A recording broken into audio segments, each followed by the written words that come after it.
Hi, this is Gretchen Vogel.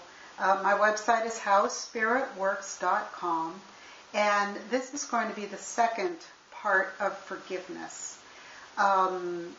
What I'm doing is I'm listening to an original channeled message that I received probably, 2 or more decades ago. I meditate at the City of Light, the Hub City, the Human Species Consciousness Pool. There are different names for this. Some people call it the library. Some people call it the Akashic Records. So I'm listening to a meditation that I did, and I'm speaking it again. So when there are pauses, it's because there are pauses actually in the original transcript or what I'm listening to. And in between part 1 and part 2, there was the message that if something is harming you in your present moment, that forgiveness is not a substitute for dealing with that. Forgiveness is not a substitute for getting out of something that's harming you. Just because you know you can forgive and get beyond that injury through the action of forgiveness doesn't mean you stay in a bad situation. So now I'm going to start up part 2 of the meditation, and as I'm listening to it, I will speak it to you.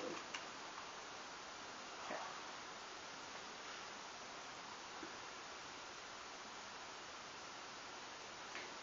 The words, I forgive thus and so for doing thus and so, is a tool. It's a verbal tool declaring one's intent for these residual feelings from the action against us or our injury to not be with us in our lives. It's simply a declaration of intent. There may be no feeling attached to the words when they are said. They simply must be repeated whenever the feelings come up associated with an injury to oneself that one has completely acknowledged and one is completely aware of.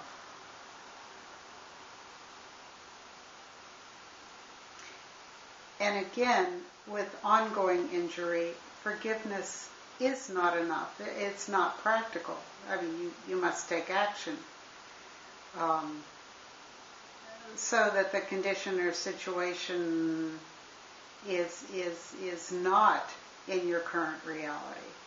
Again, forgiveness is not a substitute for keeping yourself safe. So acting to prevent something from hurting you. Forgiveness is not a substitute for action to intervene or stop something from hurting you. But forgiveness is an action that is appropriate when the event that is hurting you is not in your present with you. And yet the feeling and the upset is in your present with you. So this is an important thing to distinguish here. Forgiveness is not a substitute for action to protect yourself.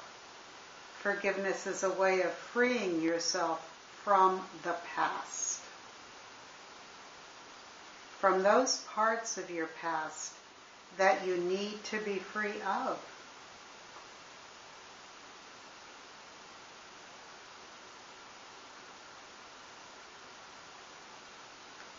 So to use the words, I forgive, It's not necessary to know how it works. It's not necessary to have a feeling, a rush of happiness, joy, or love. Although those feelings might come, the tool, the words "I forgive" are a tool. It's a declaration of intent. And as you know, the things that you intend do not manifest immediately. Declaring the intent that something manifests may be a very long process. And then sometimes when, in the case of forgiveness, when one has forgiven, there may be no point at which it's understood that this is over now. You may only notice that you don't have certain thought patterns. And you may not even notice that. You may never notice that you've accomplished your intent in forgiveness, which is to have that event relegated to the past.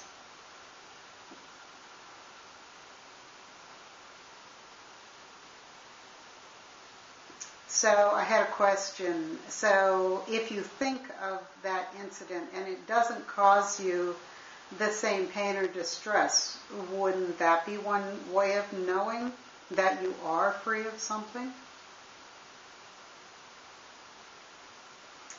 And the answer is coming, that is it. However, if you have that feeling about something, you might again need to forgive the same event later on.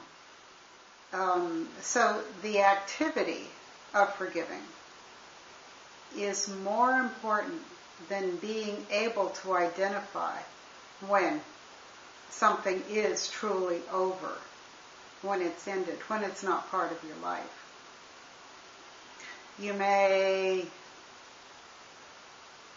have a feeling that the act or action is forgiven and then need to forgive a different level of the injury or the hurt, the harm in or on a different level of yourself for the very same action or activity. And so we really want to de-emphasize here the accomplishment when forgiveness is over, when it wouldn't be necessary anymore, because it is an ongoing process. There seems to always be something cropping up that forgiveness would be an appropriate response to. And levels of understanding of an injury may change and deepen so that the action of forgiveness is again needed when necessary to be called upon. And so there is no real end point to forgiveness. There's no end to it. It's not like you can go through 5 years of your life repeating, I forgive this and I forgive that as a mantra, and then never have to say those words again to yourself about a situation. Forgiveness is a way of life. It's something we need to practice. You will need to practice. You will need to have in your life for the rest of your life. And so we don't want to talk about when you do have the freedom, when you do achieve the freedom from an event or an injury on a particular level, or even when you freed yourself, because forgiveness is an ongoing process. It's a way of life. It's a way of correct thinking. It's a tool for correct thinking throughout life.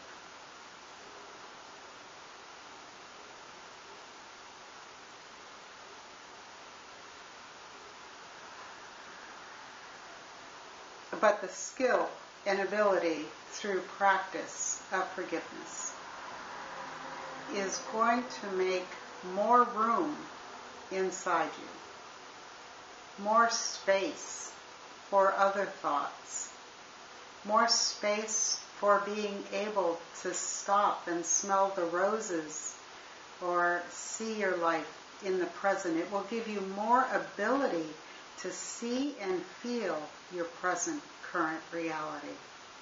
The practice of forgiveness makes room inside your mind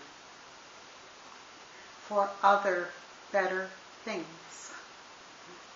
than simply the resentment, the feeling of sorrow or sadness or guilt over an event, a relationship, or a situation that is in your past. Forgiving gives you more room for the present. Forgiving gives you a better quality of life within yourself.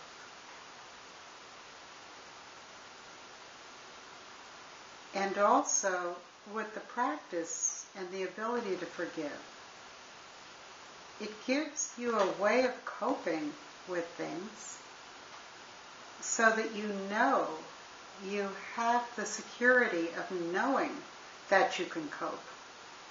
Not just endure, but make your life better. If something awful did happen to you, you know, if you've practiced forgiveness, that you have a tool, a way to cope with that, and a way to again have the quality of life you might have had before this terrible incident happened to you.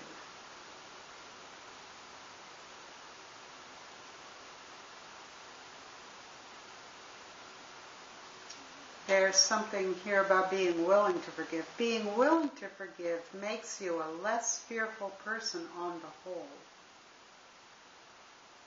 Because you don't have to worry about avoiding experiences because you might get hurt. Because you have this tool, you have this flexibility within yourself. So you can be more open to life and its experiences instead of trying to avoid them, instead of trying to avoid experiences in life.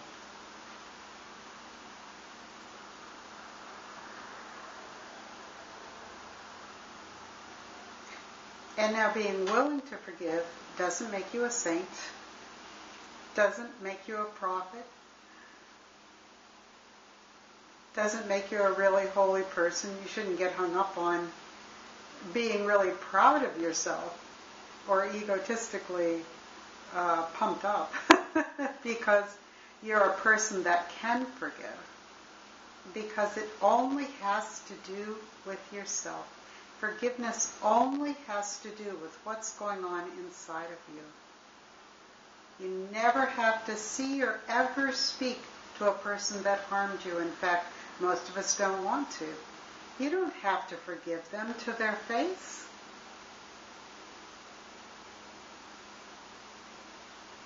That's not necessary. What is necessary is the attitude of forgiveness whenever the thought or the feelings or the memory comes up of an incident in which we were hurt. So it's very much for ourselves only. They don't give out prizes or awards to people who can forgive. The reward is in your quality of life, is in what you have in your walking, waking existence.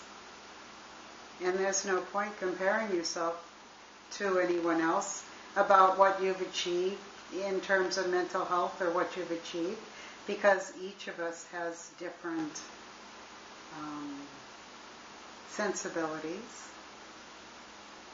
It's something that you would take as an injury that you're very sensitive to, someone else might not even notice even occurred. And so there's no way of sharing forgiveness. There's no way of of knowing what anyone else would be capable of in terms of forgiveness. But through practice, forgiveness does get easier.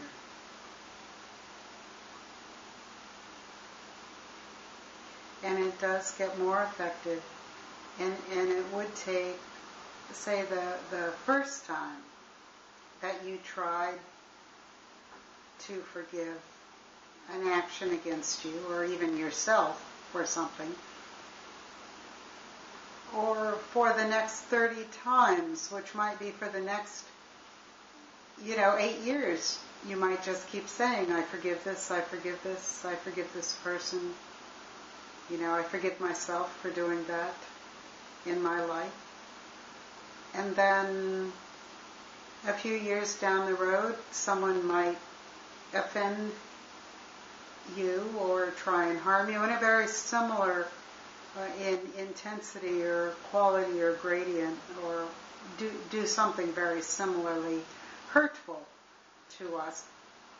And it may only take maybe 15 repetitions of I forgive them for doing this to me, in order to free ourselves of the negative repercussions of the act, to have it gone, to really be beyond it, to have it not be impacting your life anymore.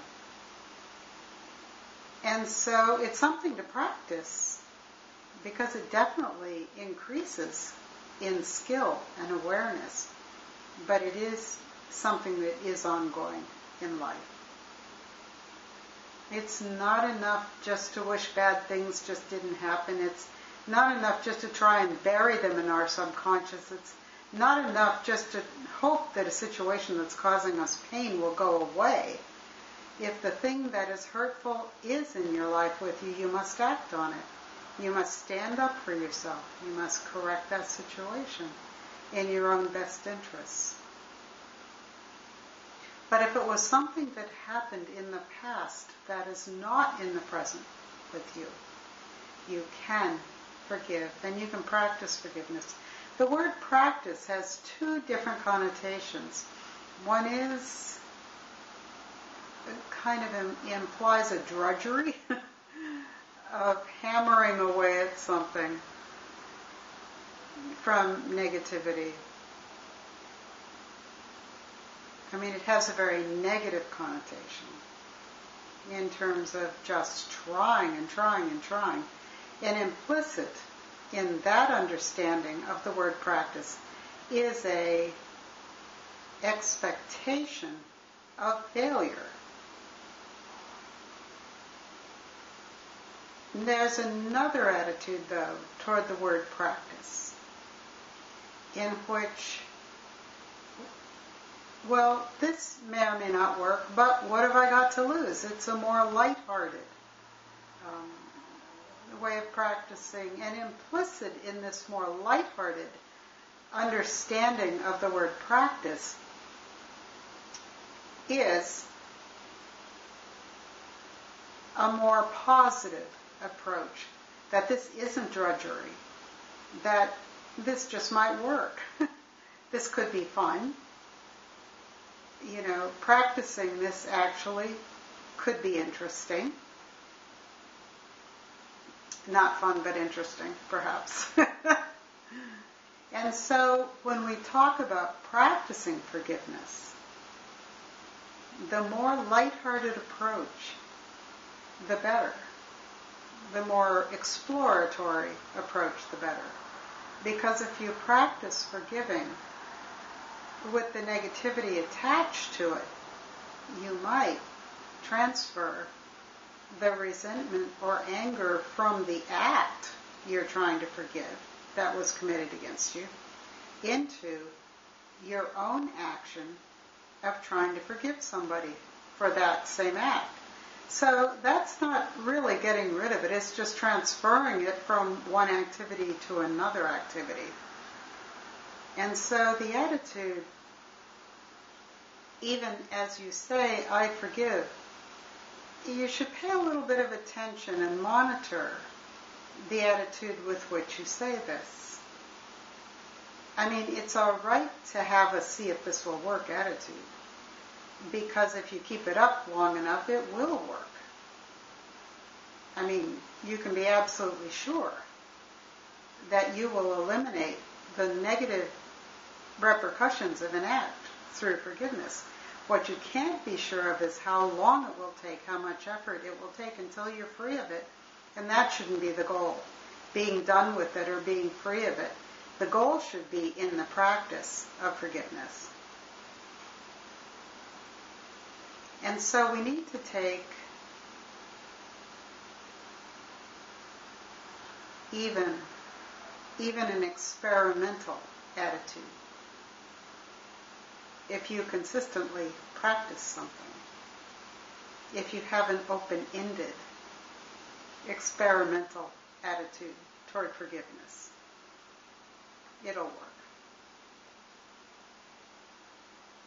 A wait-and-see attitude is not a very appropriate attitude to bring into forgiveness, because you wouldn't be practicing. Just a sureness that this will work, and a willingness to repeat.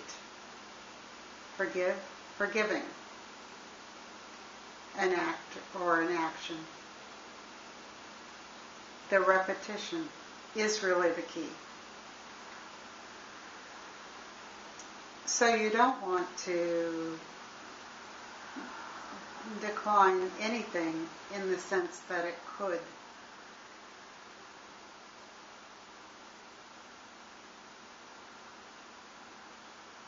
cause you to not want to repeat the action of forgiveness.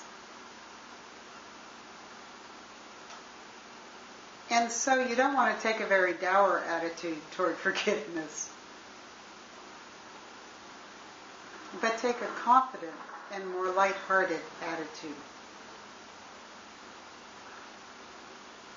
And you'll be amazed at the difference in your life and the quality of your life from day to day.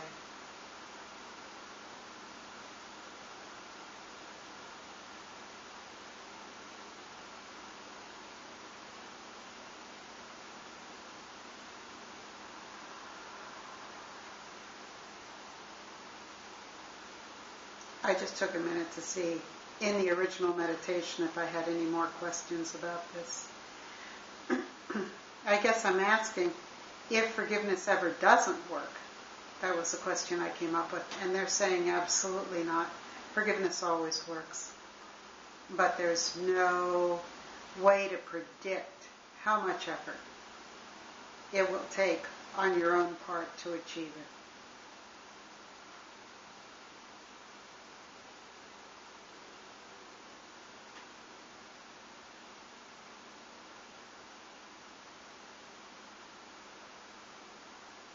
Something came up about the word I'm sorry. We're going to look at what that is here.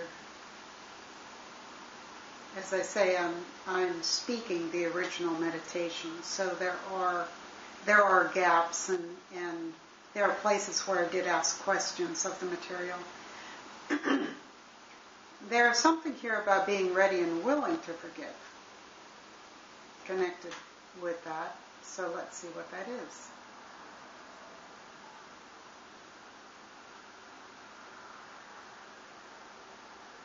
I think what's going on here, where say somebody is doing something awful and they say they're sorry, and you may verbalize that you forgive them, but you haven't really, because it's not that simple and it doesn't happen that quickly. It's not that easy. Forgiveness is a process. It doesn't happen that fast.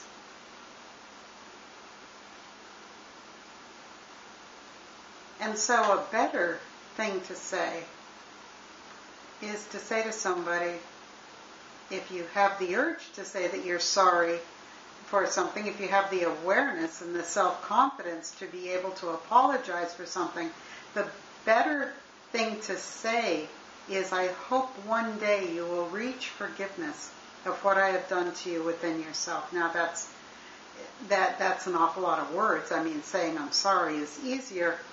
But the words "I'm sorry" have pretty much lost their meaning, because forgiveness, I mean, depending on the scale of the injury, I mean, if somebody, runs over your backpack as opposed to, running over your dog, you know, and somebody says they're sorry, that's, if it was your backpack, you wouldn't cause you any distress, or you wouldn't think about it twice. But if somebody runs over your dog, then someone saying they're sorry is not going to erase the upset toward them. It's going to take more work than that. It's going to take more in your own attitude within yourself to overcome your feeling toward the person.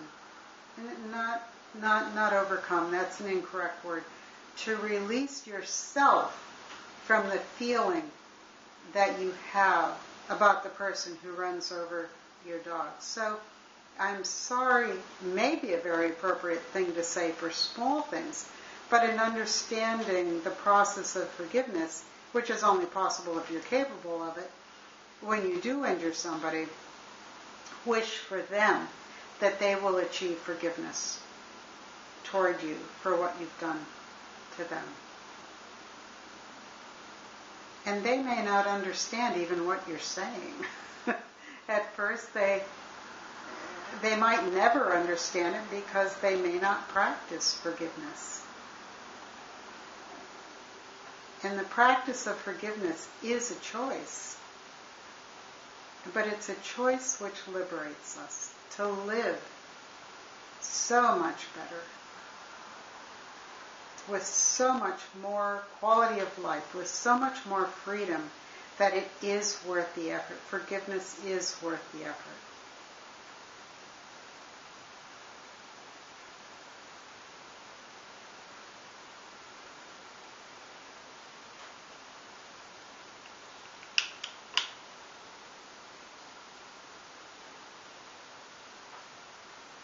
I think that was the end of the recording.